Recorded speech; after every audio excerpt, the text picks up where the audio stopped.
sun. Good morning, everyone. Thank you all for being here today and for taking the time to participate in our panel discussion titled Uniting Force Against Climate Change Policies, Innovation, and Awarenesses. My name is He Haoyu, and I will be your moderator for today's section. Tonight, climate change is not just a distant threat, it is a reality we face every day. From rising sea levels and more intense natural disasters to food insecurity and biodiversity loss, the consequences are becoming increasingly severe. That's why today, as part of our exploration of the SDG 13 climate action, we aim to examine for particle multisectoral strategies to combat climate change. Our discussion will over five key dimensions. First one is renewable energy. Second one is policy and international cooperation. Third one is public education and awareness. Fourth one is climate adoption in vulnerable regions. And fifth one is and the role of academic research and innovation. There will be two main rounds. The first round, in round one, we will discuss general issues related to resources, these parties, and the climate efforts. In round two, each panelist will respond to a specific question related to their field of the expertise. Now, let me introduce our distinguished panelists. The first panelist is Dai Yihan, panelist one, an environmentalist passionate about ecological policy and sustainability. Second one, panelist two, is Zhu Haokai, representing government perspectives, focusing on international support and the special challenges faced by small islands developing states. Third panelist is Zhang Zibo, an NGO representative bringing insights into community engagement and grassroots climate education. First panelist is Liang Caohe, a scholar specializing renewable energy systems and the policy barriers that hinder green innovation. Let's let's begin by diving into first part of our formula. So let's start with a board question for all panelists. So from the first panelist, please introduce your field and your uh, role in your specialization field. Welcome to first panelist Dai Yihan. Okay, thank you, moderator. I'm a environmentalist. As an environmentalist perspective, there are three main ideas to protect the environment. The first one is urgent transition away from fossil fuels. The global temperatures are rising at an unprecedented rate due to human emissions. For instance, in 2024, uh, uh, in October the 1st, was confirmed as the hottest year on record, reaching about 1.5 degree above pre-industrial levels. In fact, concentration of major heating trapping gases, carbon dioxide, and other gases hit new peaks in 2023, committing the planet to further warming in coming years. The second one is the water and the ecosystem protection and biodiversity conversation. The polar ice melt is causing sea levels to rise, threatening coastal ranges. The oceans absorb excess carbon dioxide, leading to acidification that harms marine life. There are only 3% of Earth's water is fresh, of that is lower in glaciers, leaving over 1 billion people without safe water access. By 2025, about two-thirds of the world population may face water shortage. And the third one is promote climate justice and system change. The deforestation is dramatically reducing global forest cover. The soil degradation threatens land productivity and future fuel supply.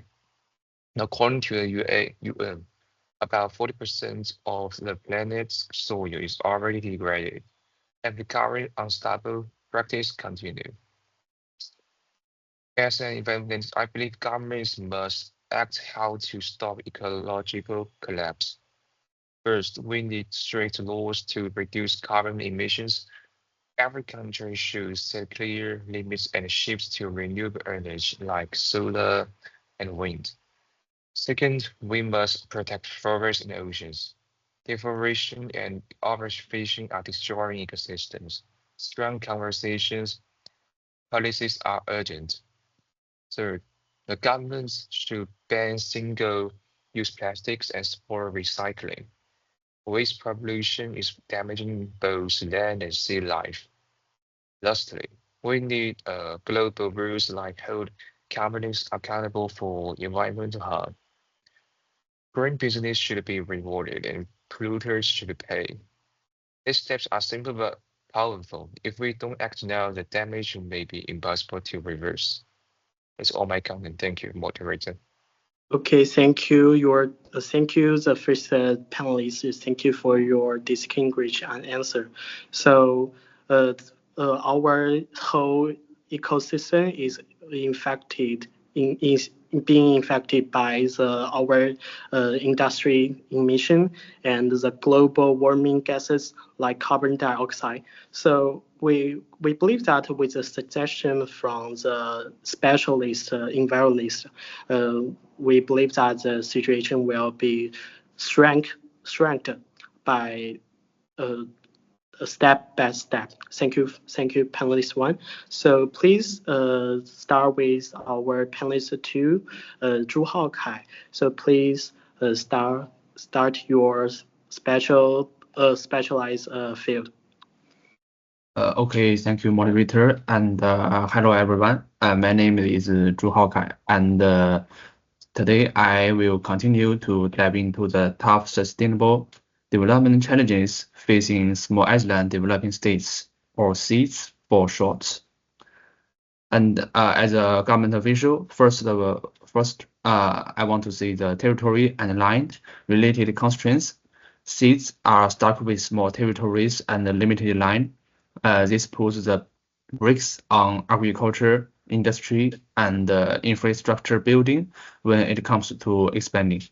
And as population climb, land gets super crowded, providing public services like housing, healthcare, and schools become way harder. Just think about it. More people need homes and hospitals, but they are barely at any place to build them. As the United Nations points out on its seats, forced resources, these land issues are real roadback for these states. And the next one is financial resource limitation. States just don't have a lot of money to work with. The domestic markets are tiny, and they can't bring it enough tax revenue. So the government struggles to build roads, schools, or run social programs smoothly. The World Bank's 2023 reports on island economics talk about how these financial shortages hold back development plans, making it tough to get projects off the ground. The third one is the economic fragility and the government's infrastructure issues.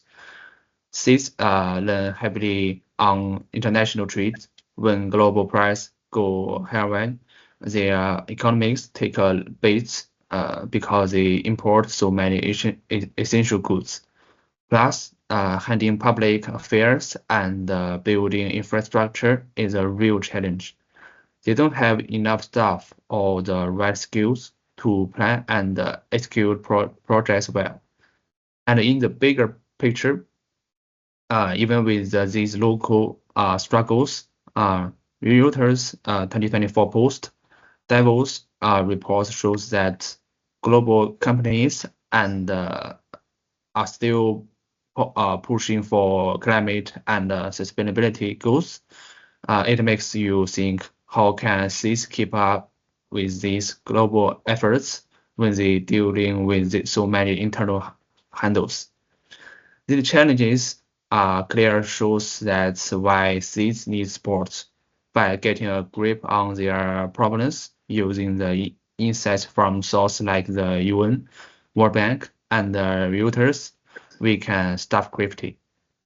Okay, that's all for my part. Thank you, moderator. Thank you, everyone.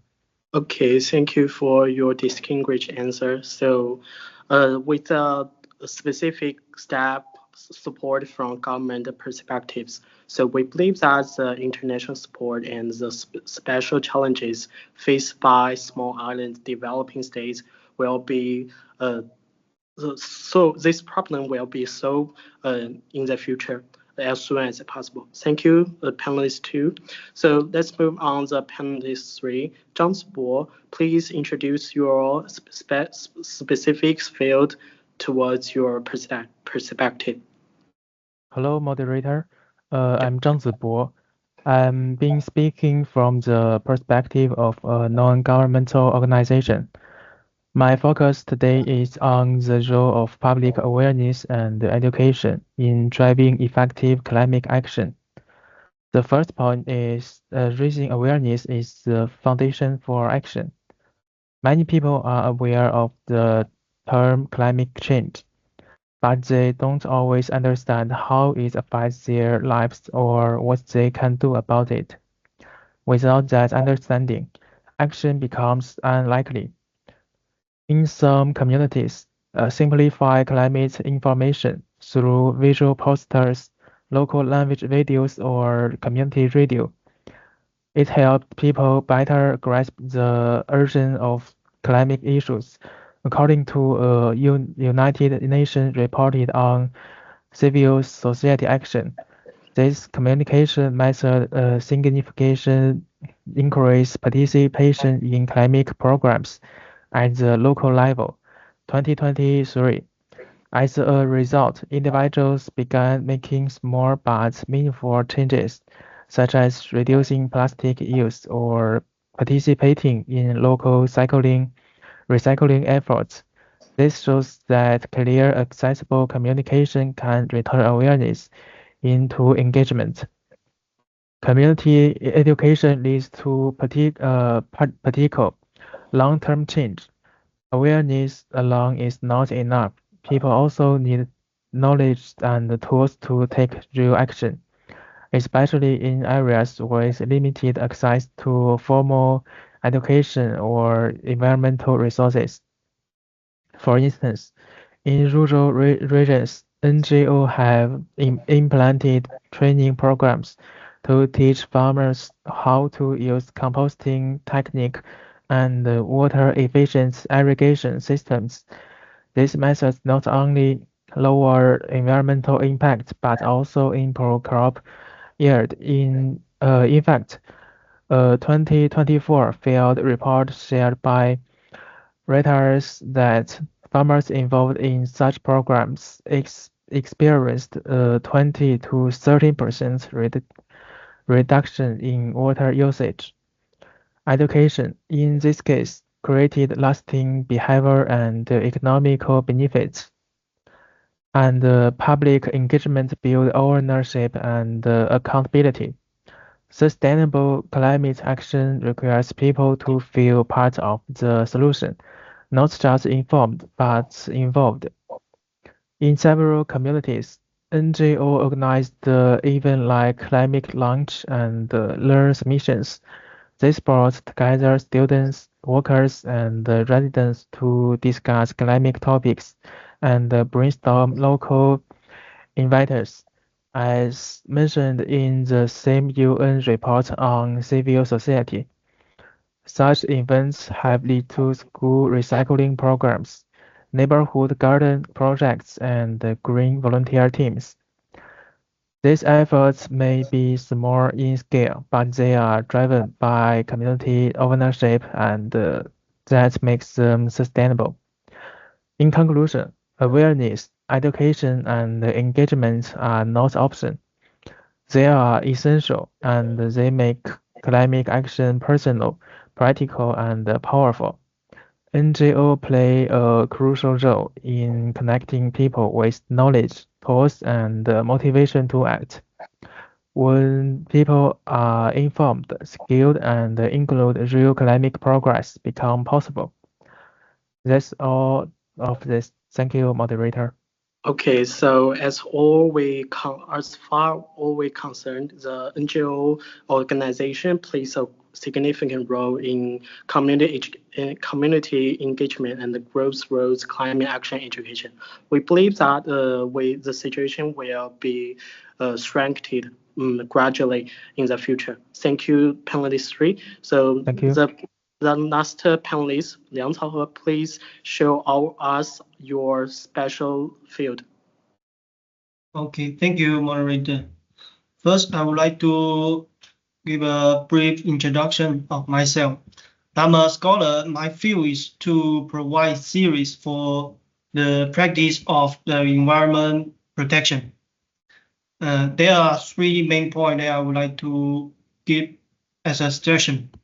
Science. The first to begin with, science-based target accelerate real-world emission reduction. In the face of climate urgency, ambition alone is no longer enough. We must measure the progress with science-based rigor. A recent 2024 study published in Journal of Cleaner Production by Grab and college analyzed over 4,300 emission reduction target across nearly 30,000 companies worldwide. Their findings are clear. A firm with science-based target applied by SBTi reduced their Scope 1 and 2 emission 24% faster within 3 years than firm without SBTi validation. This is not merely reporting differences. It's a performance outcome. What set these companies apart is credibility, clarity, and accountability that come from aligned with scientifically defined 3.5 capitable pathway. This study also found significant improvement in emission intensity per unit of revenue, highlight the operational efficiency that company target decarbonization. As scholar and participation, we must advocate for transition from voluntary unified climate pledge towards science across community commitment that deliver measurable results. The second point is about the international carbon pricing lead to measurable emission intensity reduction. Putting a price on carbon isn't just good economy. It is an effective climate strategy. In a rigorous empirical study by Zhu and college, researchers examine how internal carbon price affect the corporate environmental performance, analyzing 972 global firms. They found that companies that adapt ICP achieve an average 15.7% reduction in carbon emission per unit of revenue and 13.5 reduction per employee. These improvements are not abstract. They are the result of concrete behavioral change. Internal carbon price influence investment decision guided by R&D direction and accelerate the restriction of inefficiency assets. Most importantly, they embed climate logic into day-to-day operation, well before regulations step in.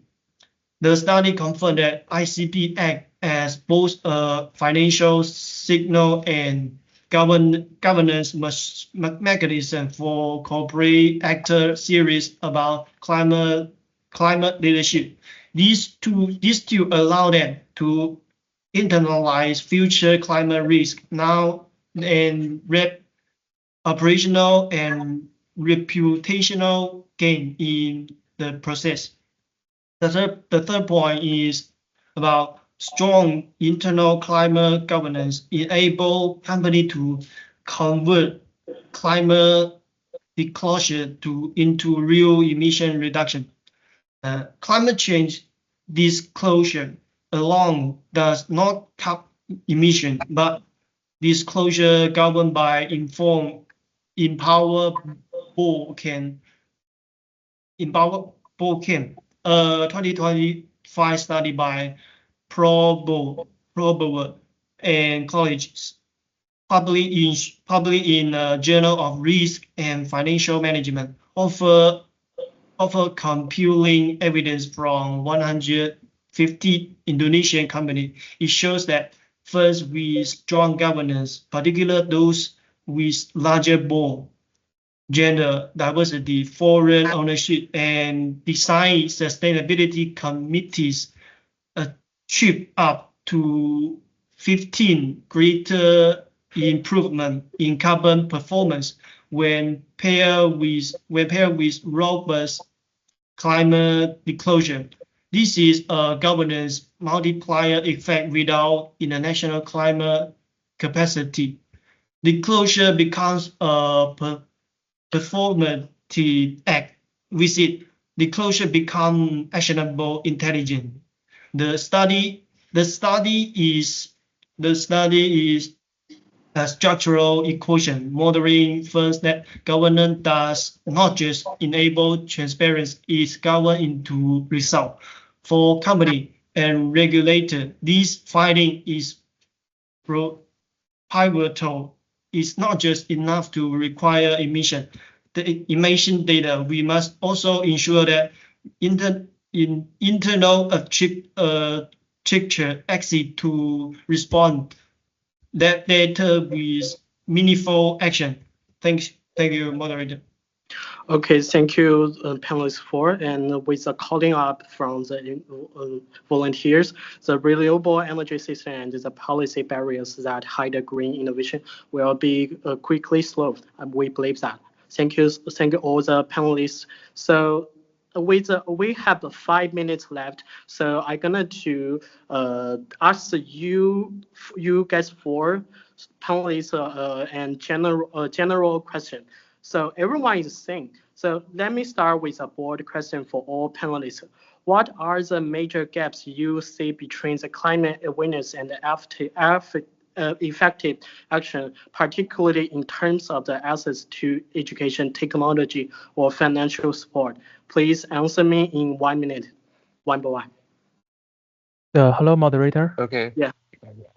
I think it's a very important question. One major gap is education access, especially in rural or low-income areas.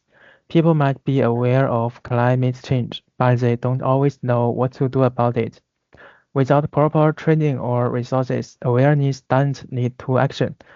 For example, some farmers want to adopt sustainable practice but lack basic knowledge about composting, soil health, or water-saving technique. So even when awareness exists, action can still be limited by unequal access to education, technology, and fundings.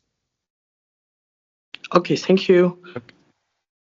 Hello, moderator. Yes. As an environmentalist, from my perspective, first, many people know about climate change, but they don't fully understand how serious it is, especially in rural or poor areas. Without knowledge, it's hard to act. Second, even when people want to help, they may not have the technology to do it. For example, the clean energy options like solar panels and electricity transport are not affordable or available to everyone. Third, the financial support is missing. Many small communities or developing countries don't get enough funding to fight climate change or adapt to it. In short, we need better education, easier access to green technology, and more financial help to turn awareness into real impact. So my comment. Thank you. Okay, thank you. Okay, hello, moderator. Yeah. The first one is the education access gap. Seems like enough education resources on climate change. Many people don't know how to deal with the climate issues due to the poor quality climate education. The second one is the technology access gap. There is a shortage of advanced climate related technology. Without proper technology, cities can take effective action to adapt to or mitigate climate change. The last one is the financial support gap. Limited financial resources restrict cities. They can't afford large-scale climate projects like building green infrastructure because of the insufficient funds. Okay, that's all. Thank you. Okay, thank you. Okay, in my opinion, for the gap between awareness and effective action, as I say, if there are specific rule to guide them to act from the internal corporate, then it can examine the standard, then they will act. Yeah. Perfect. The performance will become more and more good. Yes, that's it. Thank you, moderator. Okay, so let me do a quick conclusion. So thank you, panelists, for your thoughtful and engaging contributions. Today, we have heard now how climate action requires integrated efforts across sectors, from the science and the policy to grassroots mobilization and global cooperation. Our film reminds us that while climate change is complex and the solution lies in collaboration. So, in summary, we need to board and immediate policy changes. We must invest in renewable technologies. We must promote inclusive education and public engagement. And we must ensure international support, especially for vulnerable communities. As we leave today's discussion, I want to encourage each of you, whether you are a student, a policymaker, educator, or activist, to reflect on your role. Climate action starts with awareness, but must end in action. Let's stay united as purpose and commit to building a greener, more resilient future. Thank you again, and that concludes our film. Thank you so much, all the panelists. Thank you so much. Thank you, moderator. Thank you. Thank you, moderator. OK， 好像时间有点超了。你基本上